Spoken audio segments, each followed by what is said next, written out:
my good friend, the hugular guy, Coach Jeffrey. Left to heart to heart. Right. All right. All right. Thank you so much. All right. Thank you. Wow. All right. Listen, I got some good news and I got some bad news. And I'm going to share the bad news first, is that probably one of the toughest things I've ever had to do is follow Tracy on stage. That is, I mean, that's tough. And then when you get your mind around following Tracy, this incredible ovation, that amazing display of letting the coolness get into the vertebrae, dancing the way she does. Didn't she make each and every one of you feel better about yourselves the way she just let loose, right? Oh, unbelievable to follow that. But if just when I'm getting my mind around following Tracy, I realize that one of our major celebrities is about to come up and follow me, right? So I've got this interesting sandwich that I'm sitting in between, and that's the bad news. The good news is I'm so happy to be back up on stage. I was here 2 days ago. How many of you were here 2 days ago? All right. So I opened up a little can of content, and as much as I love to hear myself talk, when one of our major celebrities is coming out, I shut up and I get out of here, and that may happen again tonight. But I'm going to take this opportunity to finish that can of content that I opened up for you. Do I have your permission to go fast? Yeah. All right, well, because I'm excited, so I may go fast. All right, we were talking about critical thinking and how important it is to think critically, to not just accept information on its surface without asking questions. We're trying to come up with, well, what is critical thinking? In one word, critical thinking is questioning, asking questions. So it's a good idea to think ahead of time about what are good questions to ask to make sure you can critically think through the information you're getting and the decisions ultimately that you need to make. But there are things that get in the way of our ability to think critically, and there's 5 that I want to list for you. If I have the time, I'll go into I'll go deeper on one of them. So here we go. You guys ready to take notes? I see people taking notes. Not everybody taking notes, but you'll get with the program. All right. Number 1 is stereotyping. That's when we observe characteristics in a very limited sample of a population, but we then project those characteristics onto the entirety of the population, right?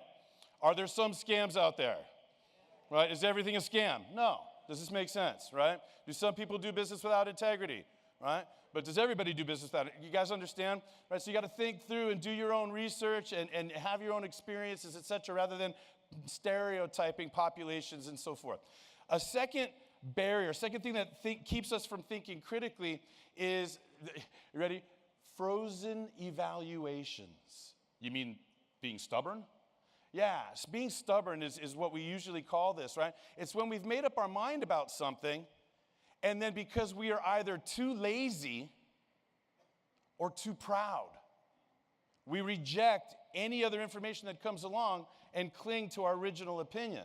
And that's, some people call this being stubborn, but no matter how true the new information is, we'll resist it, we'll reject it because we're committed emotionally or from an ego perspective, we're committed to that original assessment, that original evaluation, right? As a matter of fact, I was dialoguing earlier. By the way, how many of you saw the speech from Morgan Pierce with cryptocurrency, right? Make some noise if you thought that was really good. Yeah. Well, check this out. What if you had made up your mind a couple weeks ago, a couple months ago, a couple years ago, that cryptocurrency was a fad? It was not real. It wasn't going to last. It was going to go away. What if you had made that decision, right? You might have just tuned out that incredible speech. One more time. How many of you thought the speech was amazing?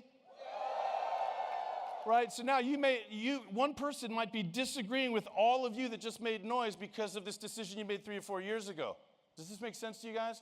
So if we have frozen evaluations, if we stick to our original opinion, we may ignore really valuable, really true, really helpful information that could help us actually build wealth in digital currency, right? Or any other endeavor, any other entrepreneurial venture. So frozen evaluations is something that you want to keep in check, right? What was my original opinion? Am I rejecting information that's coming along? Or am I open to new possibilities, new information? Even if you keep your original evaluation, you want to stay open to the new information. Now, a third barrier to critical thinking is what we call self-interest. Self-interest. Let me ask you a question. I don't expect a lot of noise on this. How many of you are done being interested in things? Okay, laughter is cool. I didn't expect a lot of applause, right? But the thing is, like you would all agree right away that you're open to being interested in new things. But isn't it amazing when somebody presents something new to you, how many of you know that you instinctually reject it because it doesn't appeal to your current interests? Does that make sense? Whether it's, oh, read this book or try this food or come visit this program or whatever the case may be. So we all have, in other words, self-interest is failing to create a new interest. Does that make sense? How many of you have ever said, oh, that's dumb, that's weird, that's boring, that's stupid? Be honest. How many of you have ever said, yeah, thank you for your honesty, right? Well, guess what? We're the ones that are boring, stupid, uninteresting, etc. Right? Everything, according to me, as far as I'm concerned, according to Coach Jeffrey, everything is interesting except what we fail to create an interest in. Right? So a lot of times our interest that we have to date, it represents our comfort zone. And when friends, colleagues, business opportunities come along and present new things to become interested in, our instinct might be to reject that. And it ties into this fourth barrier that I really want to maybe elaborate on a little bit more. It's called ego defense. Ego defense, the fourth thing that prevents us from thinking critically. And by the way, while I grab a sip of water, it's not just preventing us from thinking critically. These things prevent us from listening. These things prevent us from being objective versus subjective. I'm even going to go further and to say that these things prevent us from loving. Right? It's a bold statement. Thank you very much. Thank you very much. Love is the willingness to be vulnerable. Think about this. The willingness to be vulnerable so that either you or your beloved may grow. That's what love is. So if we're not thinking critically, if we don't want to get out of our comfort zone, it's somehow, somewhere along the way, it's because we don't want to be vulnerable. But take it from me, let me tell you, vulnerable is not the same thing as threatened. I'll say it again because I see a lot of people, even though it's hard to see everybody, I see a lot of people taking notes. Vulnerable is not the same thing as threatened. So it takes a little bit of courage to be vulnerable. We might get hurt, but in many cases, we won't. Right? Like JT always says, what's the worst thing that could happen? What's most likely to happen? What's the best thing that could happen? Odds are in your favor that you're not going to get hurt. Right? But if you're not willing to be vulnerable, guess what? You're not willing to love and grow. Okay? So ego defense, just to break it down, the ego is what? It's our sense of self. It's how we view ourselves. It's our values, our attitudes, our beliefs, our ways of doing and being, right? And then defense, of course, is defense. We defend our sense of self. So what are the two ways? Who can yell it out? What are the two ways that anybody defends anything? You got it, fight or flight.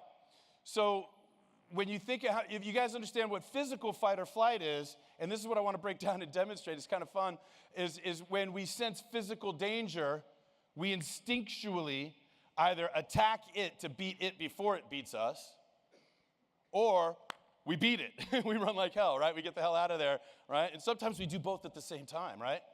Does that make sense?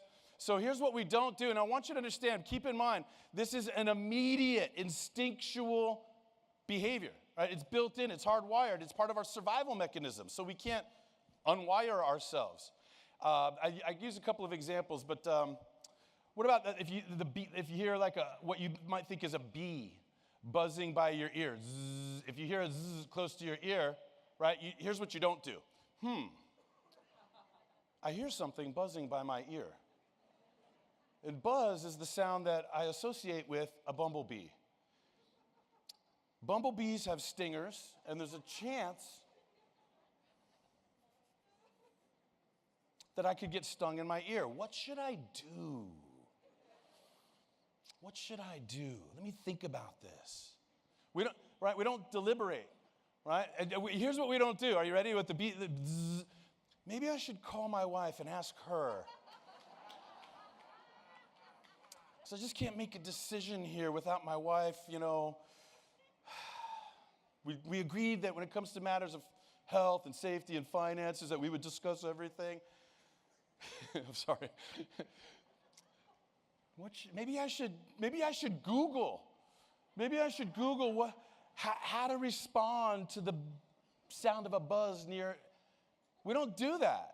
We trust ourselves to defend ourselves and to promote our well-being in the moment, right? But we don't even think about how much we trust ourselves. We just immediately, yes or no, right? Don't we do both at the same time? How many of you do like the concurrent fight or flight? You know, like the swat and duck. And you're like, you don't hear the buzz anymore, but you know it's around somewhere, right? You don't deliberate, like, maybe I'll swat at it, but then it could sting my finger. Finger or ear? Finger or ear?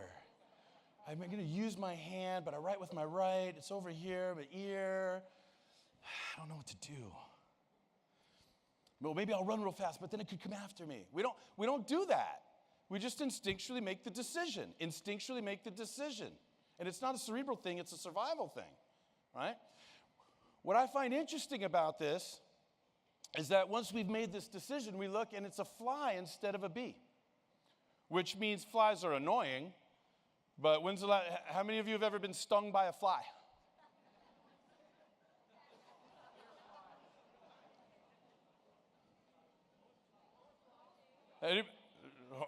You have?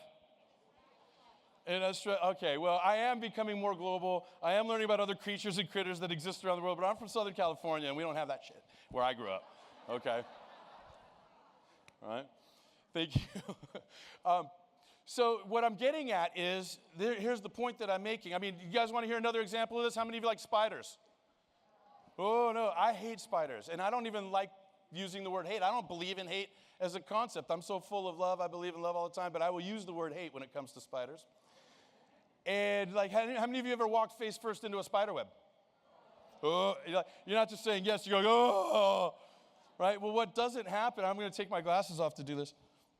Here's what doesn't happen. You're walking and you go, oh, I feel something on my nose, and it feels like a spider web. And if that's true, the spider is probably on the way to the epicenter of the vibration, which happens to be my nose. And although that spider has its work cut out for it, it will attempt to wrap my nose in its web and suck the blood out of my nose. What should I do? How should I handle this? Would Marianne approve if I protected myself, if I looked out for my own well-being right now, if I made a decision that kept me happy, healthy, and safe and able to grow my wealth in life or, right, be spider-free? What should I do? Right, we don't do that, right? What do? You know,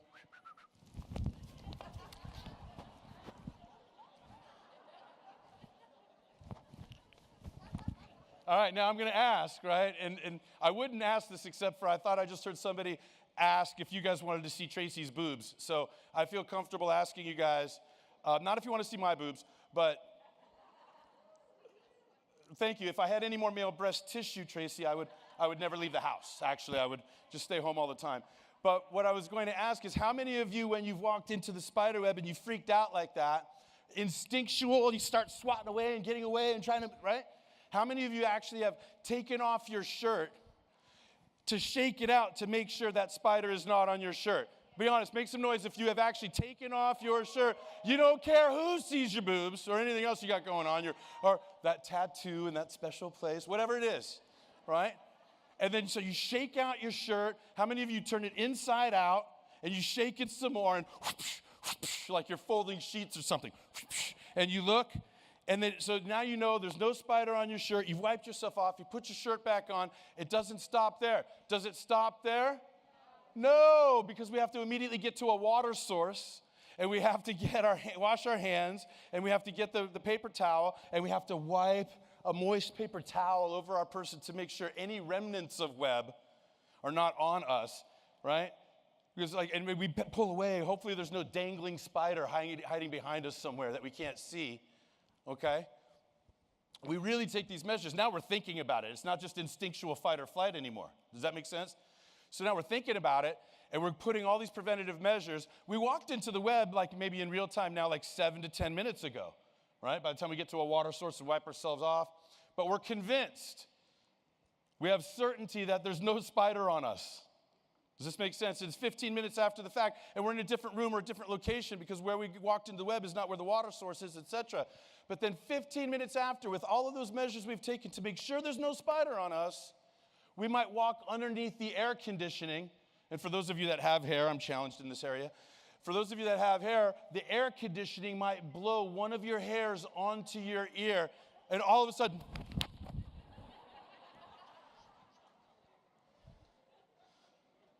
so what are we doing? We are swatting at, running from a non-threat. Do you guys understand? When is the last time you ever got bitten by your own hair? But how many of you have swatted at your own hair because we're spring-loaded, like a mousetrap, spring-loaded to protect ourselves? So ego defense is emotional fight or flight response. It is when we use the same measures to attack or ignore any information that comes along that is different from our current sense of self. Our current sense of self. Now, you may ask, why is he talking to us about this? Thank you for asking, right? Well, it's the obvious. You guys are committed to growing.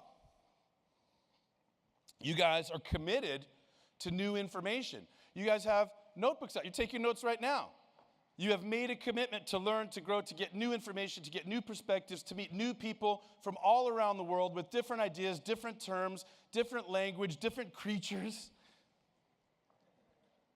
So your ego defense is going to be on high alert all the time because of this commitment you've made to growth. Does this make sense to you? When you're presented an opportunity, when somebody is pitching information or talking about their business, or when a speaker comes up to speak, right? You might be thinking, well, I'm not interested in that. You might shut down. What kind of a approach is that to a personal growth seminar? Right? You guys want to fight your instincts. You're all here autobiographically to get what you want to get, right? But the first instinct is, well, am I interested in that or not? And then like you might leave the room, or you might start getting on your phone, or you might talk to the person next to you, start promoting your own agenda, right? Rather than being open to the new information that might leave you vulnerable but not threatened. Vulnerable, maybe you don't know as much on the topic, and that might not feel good at first. Does this make sense? You got to work. Critical thinking is work.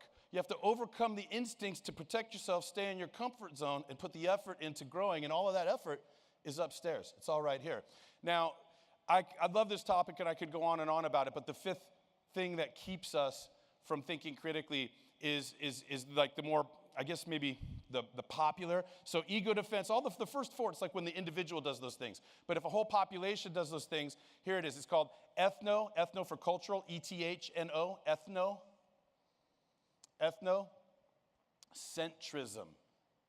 Ethnocentrism. It's an academic term, but the idea is like it's dangerous and mistaken belief that your culture is superior to other cultures, right? And one of the things I love about being in this room is that there's just absolute open-armed love for all of the diversity that exists. So thank you so much for paying attention. I turn it over to JT Foxx, and make some noise for the next celebrity.